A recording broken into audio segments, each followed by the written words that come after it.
Hey everybody, Scott Shetler here at Extreme Performance Training Systems with my partner Chris Jones, owner of Nucleus Brazilian Jiu Jitsu. Today we're going to look at the reverse hyperextension.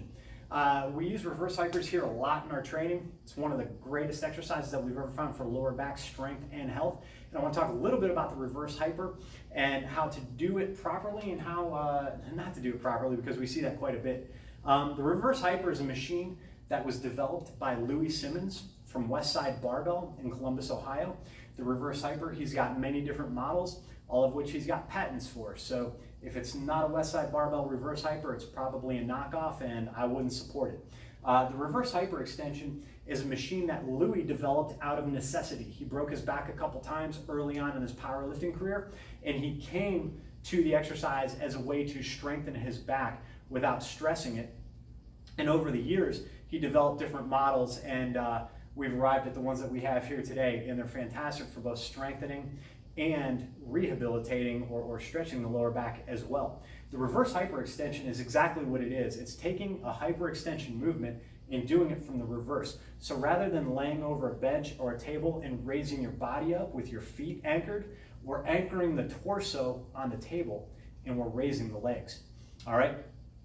The benefit to this comes when Chris demonstrates here. You're going to see him raising his legs up. As he does that, he's going to be flexing his lower back and his glutes to raise the weight up. Now, after he gets up to the top of the movement, what you're going to see is he's going to resist the weight and let the weight pull his legs down under the table. So as the pendulum pulls his legs under the table, we're going to see a little bit of rotation in the sacrum and his SI joint. And what that's going to do is traction out the lower back. So Chris is going to get in the machine. He's going to we got our strap on this model, but we also have a roller pendulum. This is the reverse hyper. I think it's the Ultra Supreme model or something, but we do have a roller pendulum attachment. Most of the time we use our strap. All right, so Chris is going to hop up on the table. You're going to see that where his hips hinge is right on the edge of the table. We do not want to restrict the hip joint on this exercise. He's going to hang on to the handles. Now, to perform the lift, you're going to see him flex his lower back. As he does so, he's going to raise his chest up. As he raises his legs up, he's going to flex, he's going to squeeze that weight, and then he's going to relax and allow the pendulum to pull his feet under the table, stretching out the lower back. Go ahead and do a few reps, Chris. So we see a lot of movement right here in the tailbone. See Chris flexing his lower back, raising his chest up. He's getting a big contraction in the lower back, and then he's squeezing, he's trying to resist that weight, and it's pulling his legs down under the table. As it does, see this rotation here in the tailbone, how it's stretching out his lower back. Good, Chris.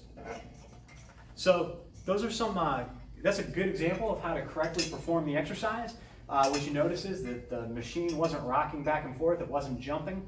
What we see most of the time when people do this incorrectly is they're creating too much force on the movement. They're swinging the weights way up. We'll often see the strap leave the ankles. The weights almost become weightless at the top. There's no tension on the back at that point. We see excessive extension in the lower back, which is not good.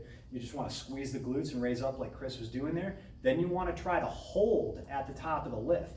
And what's going to happen is the weight's going to pull you under, you're going to relax, and it's going to pull you down to the bottom, and you're going to stop the movement and reverse it right at the back swing.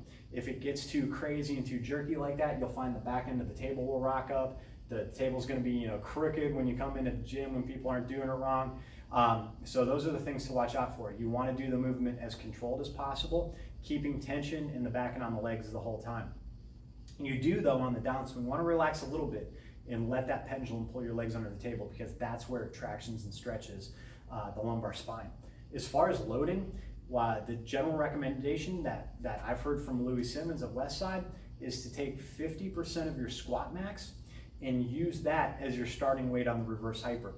So if you're a 400-pound squatter, you're going to put 200 pounds on the machine. All right. The general volume that you want to try to work is about 80 to 100 reps per workout. That's usually where we're going to start. We might have to start a little bit lower than that, maybe doing 4 sets of 10 to 12 or 4 sets of 12 to 15, but we want to build up to about 4 sets of 20 to 25. The magic in a reverse hyperextension or any other lower back exercise is in the repetitions. All right, if we're trying to strengthen up, improve the integrity of the lower back, what we want to do is really, really high reps. The lower back is made up of mostly connective tissue. Connective tissues like tendons and ligaments don't have as good of a blood supply as muscles do. Muscles have a very good blood supply. If you have a partial tear in a muscle, it heals very quickly. You do a lot of damage to muscles through working out, they heal very, very quickly. You hurt your tendons, your ligaments, they take longer to heal. So if we're trying to beef up the strength and the health of the lower back, we want to emphasize exercises that use higher and higher repetitions. So for us, we try to make 20 to 25 reps our starting point, and we try to push up as high as 30, 40, even 50 reps or more per set. Now you might have to decrease the weight a little bit, and that's fine. But like I said, the magic when it comes to strengthening connective tissue is in the higher reps per set. A good starting place though is take half of your squat max. If you don't have a squat max, you could take half of your deadlift max. If you don't have a deadlift max, you should get lifting because you should have one or the other. You want to take about half of your squat or deadlift max, put that on the reverse hyper, start building up to 4 sets of 20 to 25 twice a week. And then a couple other times a week, you could reduce that weight to maybe 25% of your max and do a couple higher rep sets, like maybe a couple sets of like 30 to 50. Do those on a couple other days a week just as restoration and just to get a little bit of extra volume on the lower back. But that's a good starting point, and then from there, you can increase the loading and increase the volume just like we need to do on other exercises to get stronger. So again, this was the reverse hyperextension.